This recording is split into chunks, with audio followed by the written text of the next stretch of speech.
Pemeriksaan Menko Perekonomian Erlangga Hartarto menjadi babak baru dalam penyidikan perkara dugaan korupsi izin ekspor minyak sawit mentah atau CPO dan juga turunannya. Juni lalu, Kejagung menetapkan 3 raksasa grup bisnis sawit sebagai tersangka dengan dugaan merugikan negara sebesar 6,47 triliun rupiah. Lalu apa hubungan kasus dugaan korupsi ini dengan Menko Perekonomian Erlangga Hartarto? Benarkah kasus dugaan korupsi akan sangat masif melibatkan banyak pihak dan apakah ini kemudian akan bisa menyeret nama Erlangga? Kami akan menganalisanya. Untuk itu sudah bergabung bersama kami melalui luar studio peneliti Pukat UGM yaitu Zainur Rohman. Selamat sore Mas Zainur, apa kabar? Selamat sore Bang Bram, kabar baik. Alhamdulillah dalam kabar baik, dan sebelumnya kami telah menghubungi pihak Kapus Penkum Kejagung yaitu Pak Ketut Sumedana untuk bisa bergabung, namun ternyata belum bisa bergabung karena masih melakukan pemeriksaan dan masih berlangsung hingga saat ini. Jadi langsung saja saya ke Mas Zainur. Mas Zainur, jadi artinya dalam kasus seperti ini, dugaan tentunya, ini akan melibatkan sangat banyak pihak gitu. Hari ini publik mengaitkan bagaimana soal CPO ini kan harusnya sangat dekat dengan Kementerian Perdagangan. Mengapa sampai ke Kementerian Koordinator begitu kaitannya? Bagaimana Anda melihat? Ya, seseorang dipanggil oleh penyidik sebagai saksi, tentu penyidik menganggap bahwa orang tersebut melihat, mendengar, atau mengetahui terjadinya tindak pidana. Nah, kalau pertanyaannya kenapa Menko Perekonomian yang dipanggil, bukan misalnya Menteri Perdagangan? Menurut saya memang ada beberapa kemungkinan yang ini masih harus kita tunggu informasi resminya dari kejaksaan. Yang Hmm. pertama, dalam kebijakan pengendalian harga dan juga ketersediaan CPO ketika terjadi krisis minyak goreng di tahun 2022, memang Menko Perekonomian melakukan beberapa kebijakan untuk menjamin pasokan dan harga. Jadi ada beberapa rapat yang diselenggarakan oleh Menteri Koordinator Perekonomian yang dihadiri termasuk oleh Menteri Perdagangan dan pihak-pihak lain untuk membahas bagaimana agar ketersediaan CPO, ketersediaan minyak goreng itu dapat dijamin dengan harga yang diperintahkan oleh Presiden yaitu dijangkau oleh masyarakat. Yang kedua, ada juga kemungkinan lain. Selain Mhm. soal bahwa Kementerian Perekonomian juga punya andil penetapan kebijakan CPO di tahun 2022, yaitu bahwa salah satu anggota tim asistensi Kemenko Perekonomian, yaitu Lin Cw, itu sudah berstatus sebagai terpidana, divonis bersalah melakukan tindak pidana korupsi karena turut memberi rekomendasi seolah-olah memiliki kewenangan untuk menentukan perusahaan mana Mhm. dan siapa saja yang dapat melakukan ekspor CPO. Jadi menurut saya untuk Menko Perekonomian sangat mungkin dua hal ini dicari keterangannya oleh penyidik. Bagaimana kebijakan yang diambil ketika menetapkan kebijakan di tahun 2022 untuk menjamin ketersediaan minyak goreng, dan yang kedua apakah ada keterkaitannya atau tidak dengan Lin CW. Tentu kalau dalam konteks saat ini Kejaksaan Agung sedang fokus untuk menjerat 3 perusahaan sebagai tersangka, ya yaitu ada 3 perusahaan.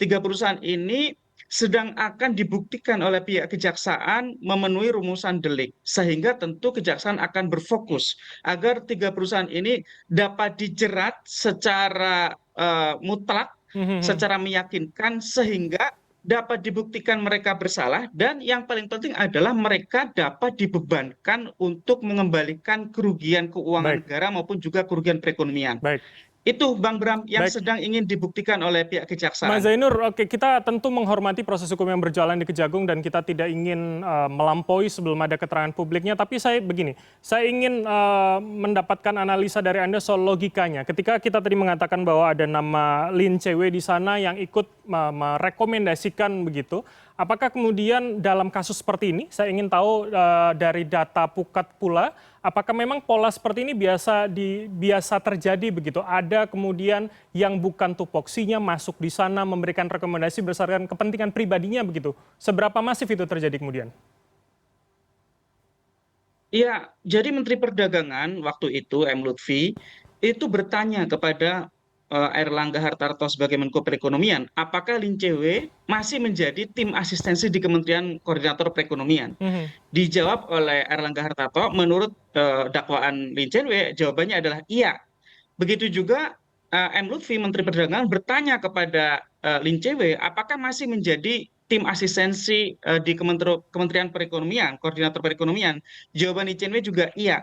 Artinya, ya, Menteri Perdagangan waktu itu ketika akan melangkah itu sudah menghubungi terlebih dahulu, menjalin komunikasi dengan Menteri Koordinator Perekonomian sebagai Mhm. atasannya, sebagai koordinatornya.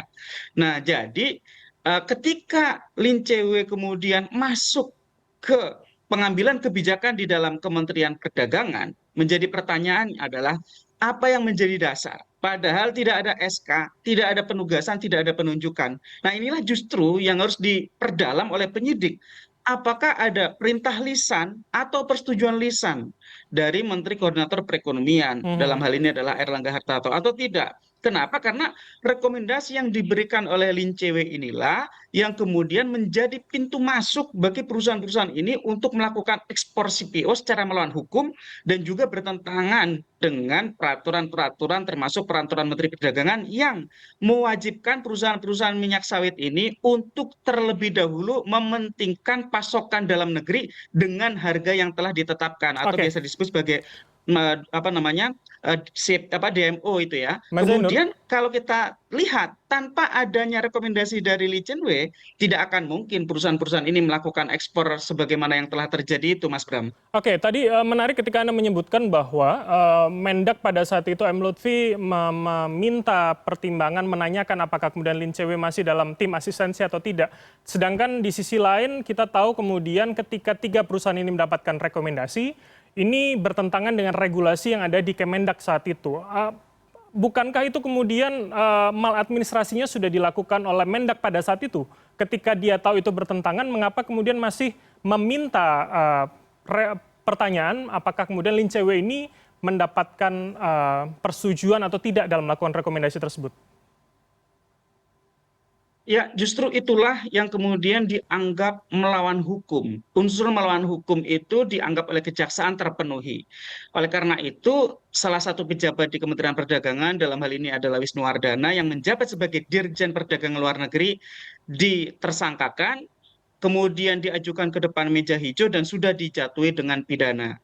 Memang dalam kasus Wisnuwardana ini ada kemungkinan juga penerimaan-penerimaan. Tetapi yang paling jelas adalah telah terjadi perbuatan melawan hukum Mhm. dengan dilanggarnya ketentuan domestic market obligation yang diberikan kepada tiga, bahkan tidak hanya tiga, beberapa perusahaan, sehingga pasokan minyak goreng di dalam negeri itu menjadi langka, harganya naik, dan kemudian masyarakat mengalami banyak kesusahan. Baik. Nah, yang menjadi pertanyaan selanjutnya adalah apakah yang harus bertanggung jawab secara hukum hanya Lee Chen-wei dan juga Wisnuwardana saja, atau ada pihak-pihak lain, yaitu atasan-atasan mereka? Inilah yang sedang diperdalam Baik. oleh pihak kejaksaan, Mhm. termasuk meminta keterangan dari Airlangga Hartarto, Mas Bram. Baik, baik. Ini menarik tentunya kita menunggu bagaimana hasil konferensi dari atau pemeriksaan dari Erlangga. Tapi saya ingin melihat lebih luas lagi begitu Mas Zainur. Dari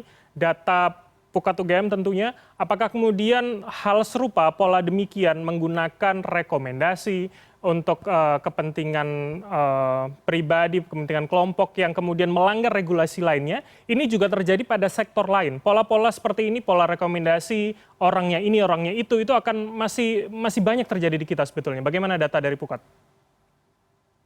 Jelas, dalam kasus-kasus terdahulu yang sudah diputus oleh pengadilan sehingga kita tidak salah gitu ya, Mhm. banyak kasus korupsi itu menggunakan kuota, ya, yaitu pendekatan kuota kemudian dijual atau dialokasikan untuk pihak-pihak tertentu atau yang direkomendasikan oleh pejabat-pejabat tertentu. Kalau kita sebut misalnya korupsi terdahulu di impor daging sapi, korupsi impor gula, korupsi juga terkait dengan sembako, begitu ya. Itu Mhm. adalah permainan kuota, termasuk juga saya pikir lobster, benih lobster gitu ya. Oke. Permainan kuota. Siapa yang ingin mengambil kuota impor atau ekspor harus mendapatkan rekomendasi dari pejabat yang berwenang. Sedangkan pejabat yang berwenang itu kemudian memberikan rekomendasi dengan imbalan tertentu, baik berupa uang maupun selain uang. Nah, inilah yang kemudian dianggap disebut sebagai politik rente.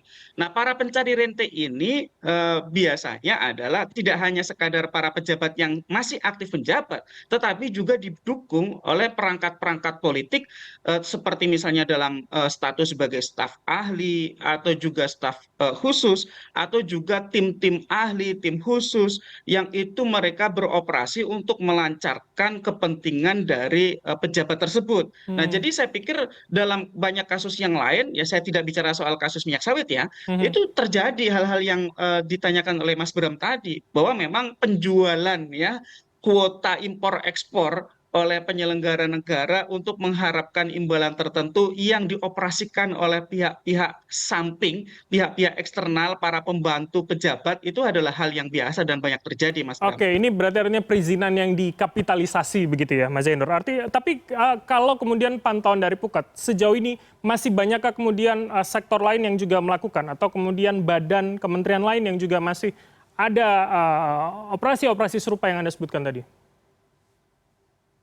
Tidak tertutup kemungkinan, termasuk kan ada kasus di nikel, ada kasus juga di emas begitu ya, juga ada di kasus-kasus yang lain. Saya percaya kasus seperti ini masih banyak terjadi di komoditas begitu ya. Kenapa? Mhm. Karena memang ekspor dan impor ini sangat dipengaruhi oleh kebijakan kuota oleh pemerintah. Kuota ini kan tujuan dari pemerintah adalah untuk melindungi pasar dalam negeri atau untuk menjaga harga gitu ya. Menyehatkan begitu Kalau ya? tidak diberikan Iya, kalau tidak diberikan kuota, khawatirnya pemerintah adalah inflow masuk barang dan produk dari luar negeri itu kemudian akan merusak harga di dalam negeri, misalnya harga gula, harga beras, juga harga Baik. sapi dan lain-lain. Nah, untuk ekspor seperti CPO ini, kalau tidak dikendalikan, khawatirnya semua diekspor tanpa ada yang disisakan untuk kebutuhan dalam negeri, Mas Bram. Baik, baik. Mas Zainur, terakhir kalau begitu ketika ini sudah berulang, kita tahu kemudian modus dan polanya adalah dengan mengkapitalisasi soal perizinan, apa yang kemudian kurang? Mengapa ini kemudian terus berulang terjadi dengan aktor-aktor yang berbeda? Soal regulasikah, soal pengawasankah? Dua-duanya iya, Mas Bram. Jadi memang ruang gelap itu dimanfaatkan oleh para penyelenggara negara yang memiliki kewenangan untuk memberi izin dan rekomendasi bertemu dengan para pengusaha yang menginginkan adanya kuota agar bisa melakukan impor atau melakukan ekspor. Sehingga menurut saya yang pertama harus dilakukan adalah transparansi Mhm. ya, agar seluruh pihak yang berkepentingan itu dapat melakukan pemantauan secara real time bagaimana mengenai kebutuhan di dalam negeri atau juga syarat-syarat yang diwajibkan oleh pemerintah dan siapa-siapa saja yang sedang melakukan upaya untuk bidding agar diberikan izin untuk impor atau ekspor. Baik. Yang kedua menurut saya yang sangat penting juga adalah memastikan agar terjadi kompetisi yang sehat. Jangan sampai hanya perusahaan-perusahaan tertentu yang dekat dengan para pengusaha atau penguasa saja yang diberikan izin ekspor atau impor, kemudian menutup peluang bagi perusahaan-perusahaan lain, sehingga yang paling dirugikan pada akhirnya adalah masyarakat. Masyarakat selalu akan mendapatkan harga yang lebih mahal dari kompetisi yang tidak sehat, Mas Bram. Jadi menurut Oke. saya memang regulasinya juga masih abu-abu dan pengawasannya selama ini sangat lemah gitu ya. Hampir tidak ada pengawasan, semuanya diserahkan kepada kebijakan dari pejabat yang berwenang sesuai dengan sektor masing-masing, Mas Baik, Bram. baik. PR-nya tentu masih begitu banyak begitu ya untuk bisa kita benahi dan mengurangi hal serupa terjadi di kemudian hari. Terima kasih atas waktu dan analisa Anda, Mas Zainur Rohman, peneliti Pukat UGM telah bergabung bersama kami. Selamat sore, sehat selalu, Mas Zainur. Selamat sore.